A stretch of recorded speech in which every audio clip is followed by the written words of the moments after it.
जय हिंद, नमस्कार, राम राम सभी साथियों स्वागत है आप सभी का अपने YouTube चैनल संदीप बिगनर में। उम्मीद करता हूं मेरे जितने भी प्यारे भाई बहन हैं, आपका जो यूपी पुलिस कांस्टेबल का एग्जाम होने वाला है उसके लिए आप अच्छे तरीके से बहुत जबरदस्त मन से तैयारी कर रहे होंगे। देखिए, आज जो हम बात करने वाले हैं, आज हम बात करेंगे नॉर्मलाइजेशन को, यानी कि किस शिफ्ट को कितना ज्यादा फायदा मिलेगा। ठीक है, मेरे पास कई दिन से लगातार कमेंट आ रहे हैं इस चीज के ऊपर, हालांकि मैंने इसके ऊपर पहले भी बता दिया, लेकिन आपको मैं थोड़ा सा डिटेल से बताऊंगा।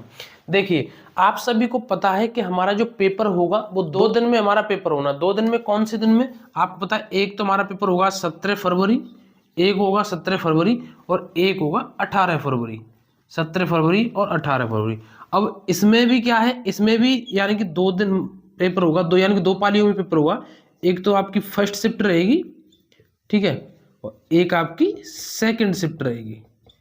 और इसी तरीके से यहाँ होगा 18 फरवरी के हुई, यानी कि 2 पालियों में पेपर होगा, एक तो फर्स्ट शिफ्ट और एक आपकी सेकंड शिफ्ट में। ठीक है, तो अब मैं आपको बताऊं कि किस शिफ्ट में कितना किसको ज्यादा फायदा होगा। पहली बात तो हम समझ लेते हैं कि नॉर्मलाइजेशन का मतलब क्या रहता है। देखिए, अगर मैं आपको इसकी डेफिनेशन बताऊं या इसका फॉर्मूला बताऊं तो वो आपके दिमाग से एकदम बिल्कुल बाहर चला जाएगा, इसका फॉर्मूला। ठीक है, अब मैं इसकी बताऊं जो सीधा सीधा एक लाइन में बिल्कुल एकदम देसी भाषा में बता दूं।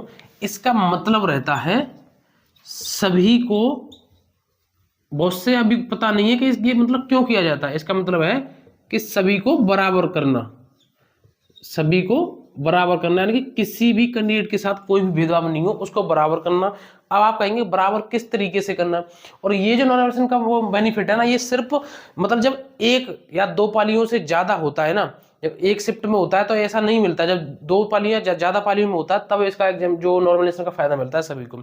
अब बराबर किस में करना होता है? देखिए, आपको पता है कि यहाँ एक शिफ्ट, यहाँ एक शिफ्ट, कुल मिलाकर के 4 शिफ्ट है। तो जो भी कंपनी आपको पेपर बनाएंगे, आपको पता है कि प्रश्नों की संख्या, मतलब ऐसा तो है नहीं कि प्रश्न हम जितने चाहें उतने बना दें, जिस लेवल से, एक ही लेवल से। तो ऐसा हो जाता है, किसी शिफ्ट में पेपर हार्ड भी बन जाएगा, किसी में कम भी बन जाएगा, किसी में थोड़ा और ज्यादा बन जाएगा और किसी में थोड़ा और ज्यादा लो लेवल का पेपर बन जाएगा। तो उन सबको बराबर करने के लिए ये फायदा किया जाता है। अब देखिए इसमें क्या होता है, लेकिन अक्सर इस नॉर्मलाइजेशन में भी क्या फायदा किस तरीके से रहता है। देखिए, पहली बात तो मैं तो अक्सर देखा जाता है, जैसे कि आपकी 5 शिफ्ट है या आपकी 4 शिफ्ट है इसमें, तो जो सबसे पहली शिफ्ट होगी, सबसे पहली शिफ्ट कौन सी होगी? 17 फरवरी में भी 2 शिफ्ट है, और इनमें भी जो फर्स्ट शिफ्ट होगी, यानी कि 17 फरवरी वाले दिन जो सबसे पहला एग्जाम होगा, इनको सबसे ज्यादा फायदा देखने को मिलेगा। सबसे ज्यादा फायदा अब क्यों मिलेगा इनको फायदा सबसे ज्यादा? देखिए, आपको पता है, अगर हम कोई भी एग्जाम देने जा रहे हैं और हम सबसे पहले जाकर के किसी चीज को फेस कर रहे हैं, तो वो कौन करेंगे? वो करेंगे फर्स्ट शिफ्ट वाले। क्योंकि हर कंपनी के एक पैटर्न को समझने के लिए थोड़ा सा टाइम भी मिल जाए ना, तो हमें उसमें थोड़ा सा मतलब एक चीज माइंड सेट हो जाता है कि इस तरीके से प्रश्न आ रहे हैं, तो हम थोड़ा सा अपना रिविजन है उसी तरीके से पेपर का व्यू बना लेते हैं पहले से, थोड़ी सी मतलब सोच लेते हैं, तैयारी सी कर लेते हैं, एक तरीके से मतलब कुछ माइंड सेट कर लेते हैं कि हमारा पेपर इस तरीके से। लेकिन जो पहले शिफ्ट वाले हैं वो तो इसका मौका ही नहीं मिलेगा इनको, यानी कि ये जो पहली शिफ्ट वाले हैं, ये उनकी जो पहली शिफ्ट में सीधा जाकर के एग्जाम दे देंगे, तो इसलिए इनको ज्यादा फायदा मिलता है। क्योंकि कुल मिलाकर के कहने का मतलब ये कि रिस्क इन्होंने ज्यादा ली, अब तो आपको समझ में आ रही होगी, तो इसलिए इनको ज्यादा फायदा मिलेगा। ऐसी शिफ्ट सेकंड शिफ्ट वाले हैं, इनकी अपेक्षा इनको ज्यादा, फिर भी सेकंड शिफ्ट वालों को इसके बाद थोड़ा टाइम मिल जाएगा, लेकिन इतना ज्यादा नहीं जितना इनको मिलेगा, तो इसलिए इनको कम मिलेगा।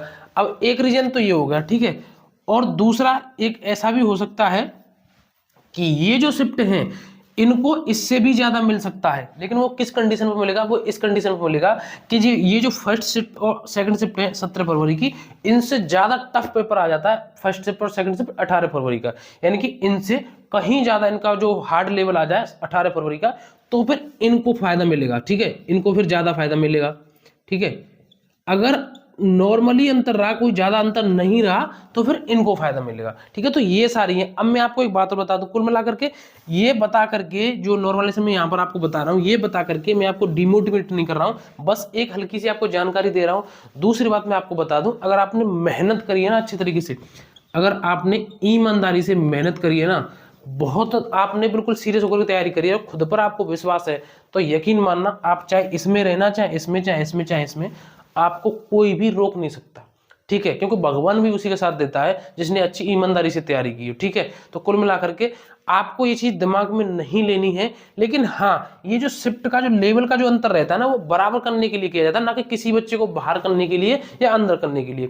तो आपको बहुत अच्छे तरीके से तैयारी करनी है। किसी भी फालतू की चीजों में आप जो मतलब ऐसा होता है ना, आपके माहौल में कोई नेगेटिविटी लोग हों कि सिर्फ इसी शिफ्ट वालों को ज्यादा फायदा मिलेगा तो इसी शिफ्ट वाले ही सिलेक्शन लेंगे, इस शिफ्ट वाले सिलेक्शन नहीं लेंगे, ऐसा कुछ भी नहीं हो सकता। आप देख लेना जब फाइनल रिजल्ट आएगा ना आपका, तो कुछ ऐसे भाई बहन होंगे आपके जानने वाले जो इन शिफ्ट में बैठे होंगे, और आप ऐसे होंगे जो इस शिफ्ट में बैठे होंगे, आपका सिलेक्शन हो गया लेकिन उसका सिलेक्शन नहीं हुआ। यार एक बात बताइए, जब आपने मेहनत ही नहीं करी, आपने अच्छा स्कोर ही नहीं किया, तो वो नॉर्मलाइजेशन कितना भी दे दें आपको, आप कहाँ तक उसका स्कोर पहुंचा दोगे। तो इसलिए कुल मिलाकर के जो लास्ट में जो आपका जो रिजल्ट आएगा वो किस पर निर्भर करेगा, इस पर, मेहनत पर। ठीक है, तो इसलिए आप बहुत ही अच्छे तरीके से मेहनत से तैयारी करिए। जो भी आपकी चीजें अभी क्लियर नहीं हो रही हैं उनको थोड़ा सा और पढ़ लीजिए, अच्छे तरीके से पढ़िए, किताबों से जुड़े रहिए। फालतू इस समय पीडीएफ और तरह तरह के उनके चक्कर में मत पढ़ना, पेपर के लिए ज्यादा टाइम आपके लिए बचा नहीं है। और अगर आप यूपी पुलिस कांस्टेबल की सीरियस होकर के तैयारी कर रहे हैं तो मैं आपसे एक प्रश्न पूछूंगा, उसका आंसर आपको कमेंट में देना। अगर वो आपने दे दिया तो मैं समझ जाऊंगा कि आपकी जो तैयारी है वो अच्छे तरीके से सीरियस से चल रही है। ठीक है, आपका जो विधानसभा होती है, यानी कि कोई भी राज्य जिसमें विधानसभा, उसके अध्यक्ष को अगर इस्तीफा देना है तो वो किसको देगा? दोबारा सुन लीजिए, किसी भी विधानसभा के अध्यक्ष को अगर इस्तीफा देना है तो वो किसको देगा? इसका आंसर आपको कमेंट में देना है, और भी आपको डाउट हो वो भी कमेंट में देना है। और 1 सेकंड का आपको काम यह है कि वीडियो को लाइक करके और चैनल को जरूर सब्सक्राइब कर देना, और भी कोई डाउट हो आप वो भी कमेंट में बता देना। तो आज के लिए बस इतना ही, हम मिलेंगे अगली नई वीडियो में एक नए टॉपिक के साथ। जय हिंद, नमस्कार, राम राम।